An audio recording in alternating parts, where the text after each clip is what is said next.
comienzos del siglo pasado, con los fisiólogos que definieron el concepto de hormona, porque las incretinas son hormonas.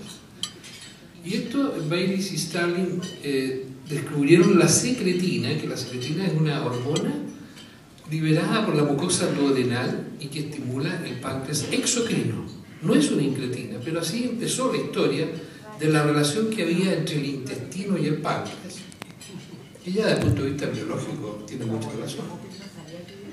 El año 32, o sea, 30 años después, fisiólogos belgas, Labarre, que era un belga, introdujo el término incretina, señalando que era una sustancia extraída de la mucosa intestinal que produce hipoglicemia y no estimula el páncreas exocrino. O sea, él fue un visionario en encontrar algún producto que tenía el intestino que estimulaba, o sea, que corregía la hiperglicemia. Posteriormente, fíjense ustedes, 30 años después, o sea, las cosas no se dieron porque entre medio se descubrió la insulina. Entonces la insulina acaparó mucho del desarrollo de investigación en este sentido, en la diabetes, etc. En el año 64, los investigadores ahí señalaban, muestran que la mayor secreción de insulina por la glucosa oral en relación a la glucosa endovenosa se debía fundamentalmente en un 50% a factores gastrointestinales. Eso lo demostraron en esa época. En el año 69 apareció un concepto desarrollado por Roger Unger. Roger Unger es un pionero del glucagón. Él ha trabajado muchos años sobre el glucagón y la importancia del glucagón en la diabetes, incluso la diabetes tipo 1, etc.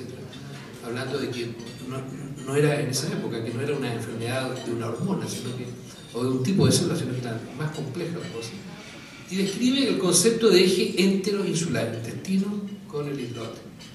Y el término ha sido usado para designar un sistema regulatorio de secreción de hormonas de los islotes pancreáticos. Está involucrado el glucagón ahí. Y está bajo la influencia parcial de hormonas del tracto digestivo. O sea, hay un desarrollo del concepto. Y posteriormente Kreuzfeld definió las incretinas fisiológicas. Ya fueron acotándose los conceptos como hormonas liberadas en las células endocrinas del intestino que se producen después de una comida, después de una ingestión alimentaria. Y estas hormonas estimulan la secreción de insulina. Y esta estimulación de la secreción de insulina es dependiente de la glucosa, de la glicemia. No son independientes, de tal manera que actúan cuando hay hiperglicemia, si no, no actúan. Y el término de incretina es un acrónimo de Intestine Secretion Insulin, incretin, factores derivados del intestino que aumentan la secreción de insulina estimulada por glucosa. Este elemento, como ustedes bien saben, es tremendamente importante en la acción de la incretina y en la seguridad de las drogas que trabajan con este concepto. Las incretinas más importantes son el HIP y el GLP-1. El HIP fue aislado y secuenciado el año 1970, no hace tantos años, ¿no? Y el año 73 se demostró su acción insulinotrópica en el hombre y se le puso ese nombre que es el actual en que se usa para denominar al HIP, Glucose Dependent Insulinotropic Polypeptide. El GLP-1 es posterior, el descubrimiento del GLP-1. Fíjense ustedes que el desarrollo de la biología molecular, etcétera, permitió clonar el pre-proglucagón de un pez. De ahí apareció, está señalado, a ver si puedo mostrar, ¿no es cierto? No sé dónde está se pierde es que el ratón con video no funciona muy bien. Pero aquí tienen ustedes, ¿no es cierto? Bueno, no importa, pero ven ustedes que el glucagón es un extremo, la molécula que está señalada en los círculos rojos.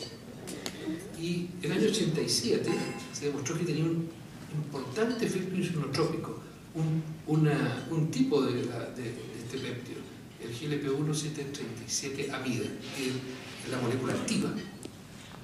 Entonces, veamos ahora cuáles son los defectos que tienen los diabéticos en relación a estos sistemas que se fueron descubriendo y desarrollando. Hace muchos años, ya en el año 70, se demostró que los diabéticos se comportaban diferente en cuanto a la secreción de insulina y a la secreción de glucagón después de una comida en comparación con sujetos normales. Ustedes ven ahí que la glicemia, después del alimento, sube, por supuesto, mucho más en los diabéticos que ya tenían hiperglicemia de ayuno, y en verde o azulino están los sujetos normales, aunque la incursión de la glicemia es menor. La insulina, por su parte, se secreta muy rápidamente en el sujeto normal, con una fase rápida que ustedes bien conocen. En cambio, el diabético tiene una secreción disminuida, claramente disminuida, y todos sabemos que la diabetes es resistencia a insulina y disfunción de la célula beta. Y el glucagón, que ahora se le ha dado mucho más importancia que la que inicialmente destacó Unger hace años, se demostró, ¿no es cierto?, que el individuo sano era capaz de frenar su secreción de glucagón después de una comida. El glucagón es una importante hormona movilizadora de sustrato que tiene que ver con la producción hepática de glucosa. Y después de una comida, el sujeto normal frena el glucagón. En cambio, el diabético no lo frena. Por eso es que tiene un aumento, no solamente una alteración en la secreción de insulina, sino que además una mayor producción hepática de glucosa. El efecto incretina, que se puede observar muy claramente en este diapositivo de los estudios de NAUC, muestran al lado izquierdo los sujetos controles, que cuando uno infunde una glucosa por vía endovenosa o por vía oral, la secreción de insulina es totalmente distinta. Y cuando la vía es la vía oral, la insulina se estimula mucho en su secreción, lo que no sucede tanto con la vía endovenosa. Y ese es el efecto incretina, que está muy destacado en el área bajo la curva que tienen al lado izquierdo. En cambio, en los diabéticos esto está aplanado. La respuesta es claramente menor. O sea, los diabéticos tienen un efecto incretina notoriamente disminuido. Entonces, las incretinas principales son el GLP-1 y el GIP, que son sintetizadas en células endocrinas del intestino. El GLP-1 en las células L, que están repartidas en todo el intestino, pero especialmente en el ilio, y tienen múltiples acciones. No solamente en las células beta y en las células alfa del páncreas, sino que también en el tracto intestinal, en el sistema nervioso central. Hay receptores en el pulmón, en el corazón, en el hueso, en fin, y se la ha ido describiendo y cada vez se están investigando más efectos de esta hormona. El GIP es sintetizado y liberado en las células CAM, que están preferentemente en los niveles más proximales del intestino, y también actúa sobre las células beta pancreáticas y sobre los adipocitos. El concepto es que el principal responsable del efecto incretina es el GLP-1, más que el GIP.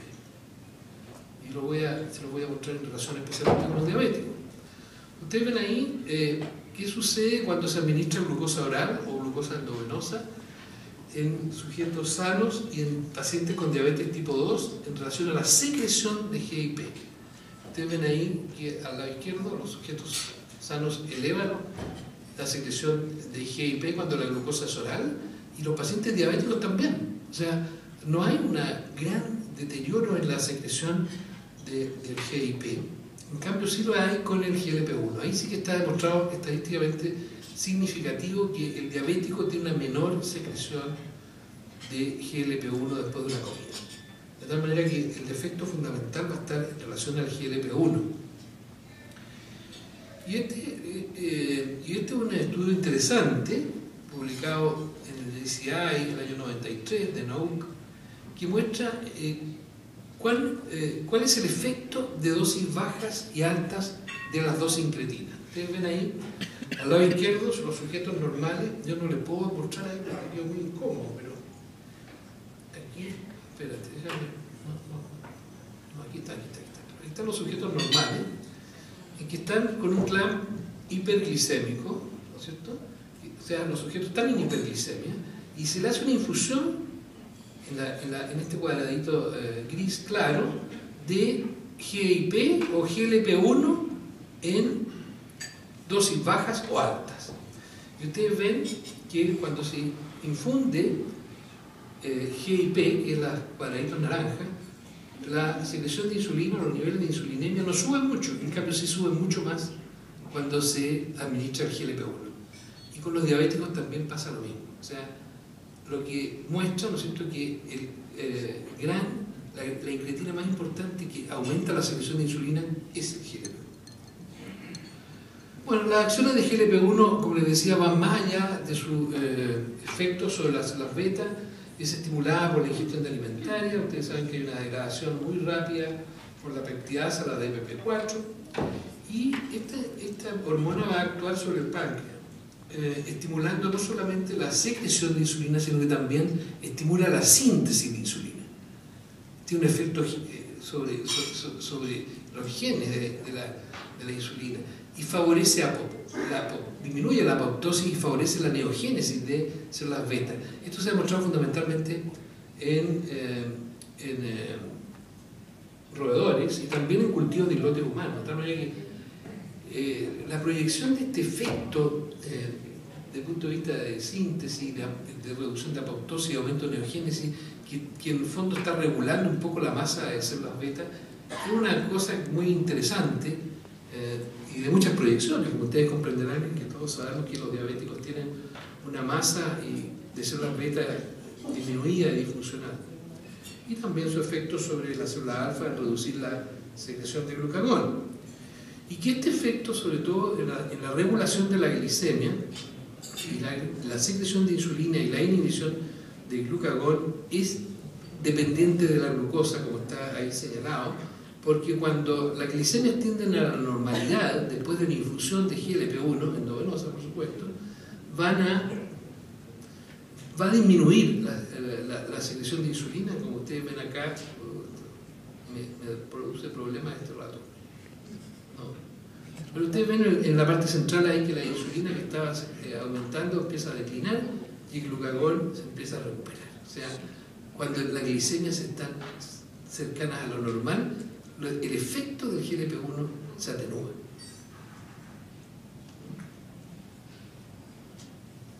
Sí, pero ¿qué hago con el puntero? Es que aquí, bueno, aquí puedo mostrarles pero aquí, ¿no es cierto?, tenemos que la secreción la concentración de insulina empieza a decaer cuando la glicemia está cerca de lo normal y el glucagón se recupera. Entonces, es dependiente de la glicemia, su efecto. Y tiene muchos otros efectos extrapancreáticos, a nivel del tracto digestivo, del sistema nervioso central, ¿no es cierto?, regula el apetito, la ingesta alimentaria, algunas funciones sobre el miocardio, que se han descrito en algunos pacientes, ¿ya? Efectos neurotróficos, efectos óseos. Yo creo que hay una tremenda investigación de los efectos más allá de la regulación de la glicemia que tiene este autor. Y así llegamos al tercer punto que quería mostrar, que es las terapias. Bueno, los niveles circulantes de GLP-1 se estimulan, ¿no es cierto?, cuando uno ingiere alimentos, pero se estimulan rápidamente, pero tiene una vida media muy corta porque es degradado por la dipeptidasa, que es una enzima que está en el endotelio, y hay una muy hermosa microfotografía ahí que muestra, ¿no es cierto?, dónde se secreta el GLP-1 y dónde está la DPP4, de tal manera que tiene una vida muy cortita.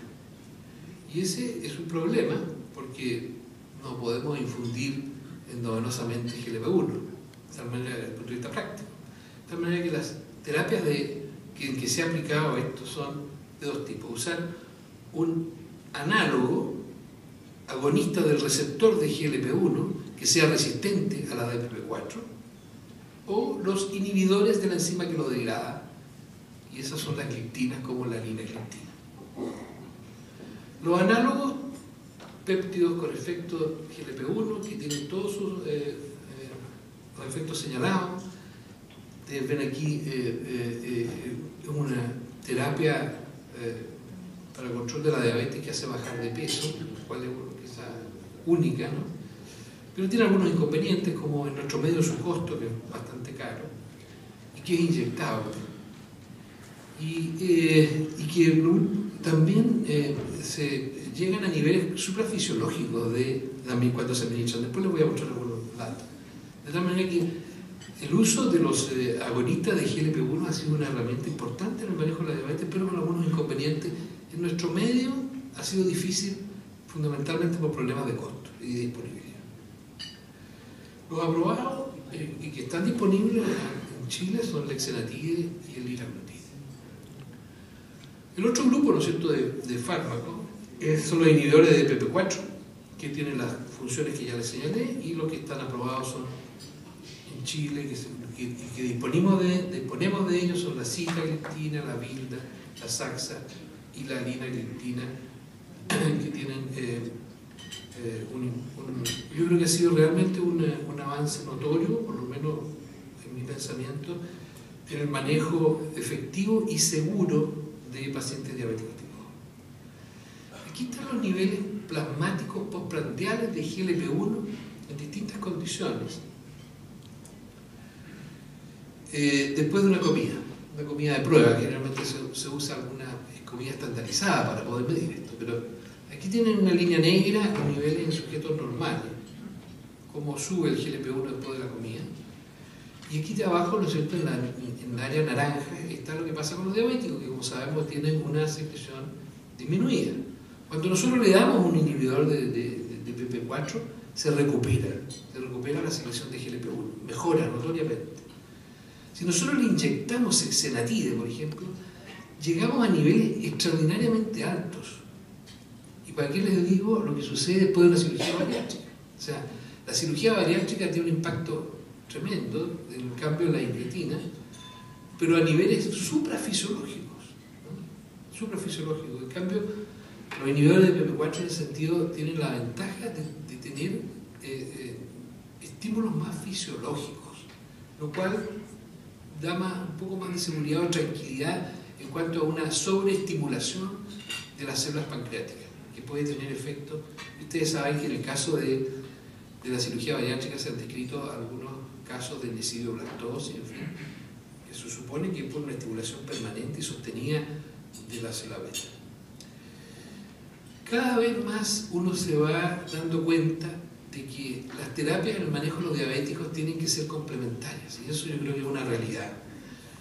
Nadie duda que el diabético recién diagnosticado, siendo que la resistencia a la insulina es un fenómeno casi universal, debiera recibir un insulino sensibilizador como la metformina, droga segura, conocida por más de 50 años, barata, etc. Pero muchas veces la metformina es insuficiente para controlar a un diabético y lograr las metas que se propongan, individualizadas, ¿sí? O cuando el paciente está muy descompensado desde el inicio, uno puede pensar en una terapia combinada inicial. Y parece bastante lógica, a uno le hace sentido. La enfermedad no es solo resistencia a la insulina, sino que también hay disfunción de célula beta y uno debería usar algún fármaco que nos ayudara en ese sentido. De tal manera que las terapias combinadas cada vez se van a hacer más frecuentes. Cuando uno combina terapia, uno de los riesgos que corre es que disminuya la adherencia, porque empieza a agregar más fármacos. Y la falta de adherencia en el tratamiento de patologías crónicas como la diabetes tipo 2 es un problema mayor. Todos los que vemos pacientes sabemos que se discontinúan los tratamientos, etc. De tal manera que, ahora, tratando de analizar por qué, aquí yo les traje un dato de Now, una publicación que analiza varios datos en relación a la falta de adherencia, hay cosas que dependen del paciente. Pero no le echemos solamente la culpa al paciente. Hay cosas que dependen del equipo tratante. Hay cosas que dependen de los proveedores, que haya disponibilidad de los medicamentos. Y hay problemas con los tratamientos mismos en cuanto a complejidad. El paciente tiene aversión a los tratamientos inyectables. No le gusta, bueno, es natural. Y uno tiene que convencerlo, sobre todo cuando uno no le explica mucho, por lo tanto que la parte de educación es re importante, decirle por qué y para qué uno puede indicar una insulina en un momento dado, que es un tratamiento inyectable. El otro problema son los costos, que también son relevantes.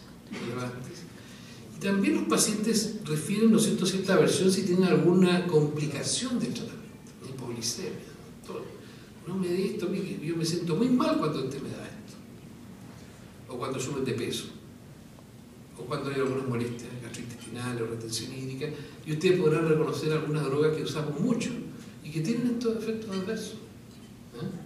Como me dice mi amigo el doctor Grant, todas las drogas son efectivas, en medida, un poco más, un poco menos, pero todas efectivas.